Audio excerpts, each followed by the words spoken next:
Hello दोस्तों, स्वागत है आपका आपके चैनल एग्जाम राही में। मैं हूं रणजीत वर्मा।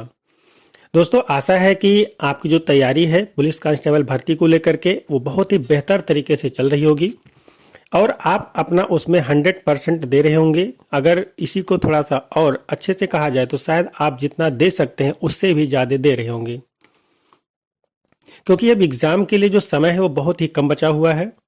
दोस्तों, आज का जो हमारा टॉपिक है, जिस थंबनेल को देख करके आप यहाँ आए हैं, हम उसी मुद्दे पे ही बात करने वाले हैं। तो यहाँ पे सबसे पहले तो मैं ये कह दूं कि अगर आपके पास अगले कुछ मिनट हैं तो ही आप आगे वीडियो में बने रहें, अन्यथा आप जा सकते हैं। इस वीडियो में आपको ये जानने को मिलेगा कि कैसे आप अपने नंबर में 8 से 10 नंबर की बढ़ोतरी कर सकते हैं, या जितने नंबर आपके अभी टेस्ट सीरीज में आ रहे हैं उसको बरकरार रख सकते हैं।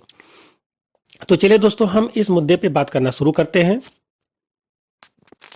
तो देखिए दोस्तों, आपकी जितनी तैयारी होनी थी वो लगभग हो चुकी है। मैं इसलिए इसको कह रहा हूँ क्योंकि आपका जो एग्ज़ाम है वो अब लगभग आपके सिर पे सवार हो चुका है। यानी कि उसमें जो दिन बचे हुए हैं बहुत ही गिने चुने बचे हुए हैं। यहाँ पे जो बच्चों की कैटेगरी है वो दो है। नंबर एक कैटेगरी वो अभी भी अपने सिलेबस को कंप्लीट करने में लगे हुए हैं, और जो दूसरी कैटेगरी है उस कैटेगरी के बच्चे अपने सिलेबस को जितना वो अभी तक पढ़े हुए हैं उसको रिवीजन करने में लगे हुए हैं। यहाँ पे जो पहली कैटेगरी वाले बच्चे हैं वो कहीं ना कहीं उनके जो कुछ वीक चैप्टर्स हैं उनको वो थोड़ा सा कोशिश में लगे हुए हैं कि इम्प्रूवमेंट हो जाए। बाकी पे वो थोड़ा सा कम ध्यान दे पा रहे हैं क्योंकि इम्प्रूवमेंट में ज़्यादा लगे हुए हैं। बाकी बच्चे जो दूसरे कैटेगरी के हैं उन्होंने कहीं ना कहीं अब नए चैप्टर्स को पढ़ना बंद कर दिया है। अब वो सिर्फ और सिर्फ अपने पुराने पढ़े हुए चीज़ों को ही रिवीजन कर रहे हैं। तो यहाँ पे आप जिस चीज़ के लिए इस वीडियो में यहाँ तक बने हुए हैं, अब उसकी हम बात करते हैं।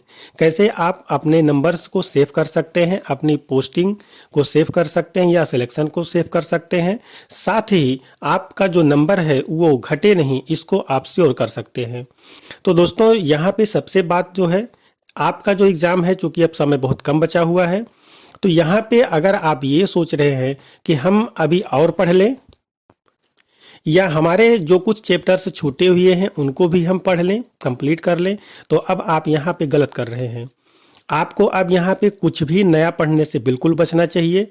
आप दोनों कैटेगरी जिनकी हमने पहले बात की, उसमें जो पहली कैटेगरी वाले हैं आपको ये बात विशेष तौर पे ध्यान रखना है, ध्यान देना है और सोचना भी है इसके बारे में कि अब आपके पास जो समय बचा है, अगर आप इसमें वापस बार बार नए चैप्टर्स को पढ़ रहे हैं तो आप पुराने को रिवीजन नहीं कर पाएंगे, और पुराने से जो क्वेश्चन आपके सही होने के चांसेज हैं वो भी खत्म हो जाएंगे, क्योंकि रिवीजन के बिना पेपर में क्वेश्चन कर पाना बहुत संभव नहीं हो पाता है।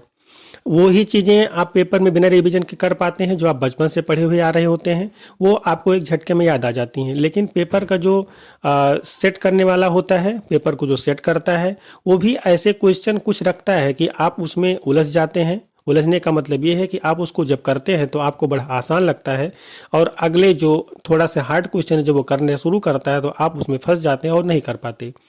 यहाँ पे उन बच्चों के नंबर या उन बच्चों के क्वेश्चन अच्छे से हो जाते हैं जो एग्ज़ाम के 10-12 दिन पहले से सिर्फ और सिर्फ चीज़ों को रिवीजन करना शुरू कर देते हैं।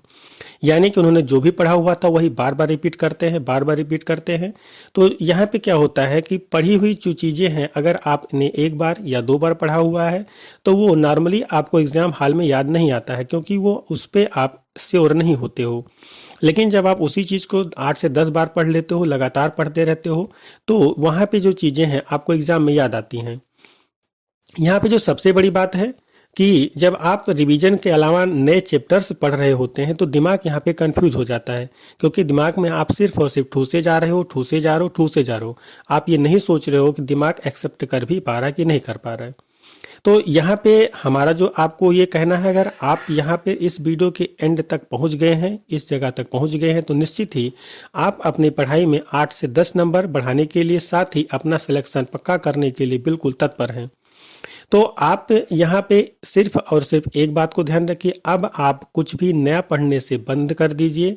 आप अब कुछ भी नया पढ़ने की कोशिश मत करिए। मैं इस बात पे बार बार जोर दे रहा हूँ कि आप अब कुछ भी नया ना पढ़ें, ये भी ना सोचें कि मैं इसको भी पढ़ लूँ, इसको भी पढ़ लूँ, शायद एग्जाम में याद आ जाए। ऐसा कुछ नहीं होने वाला है।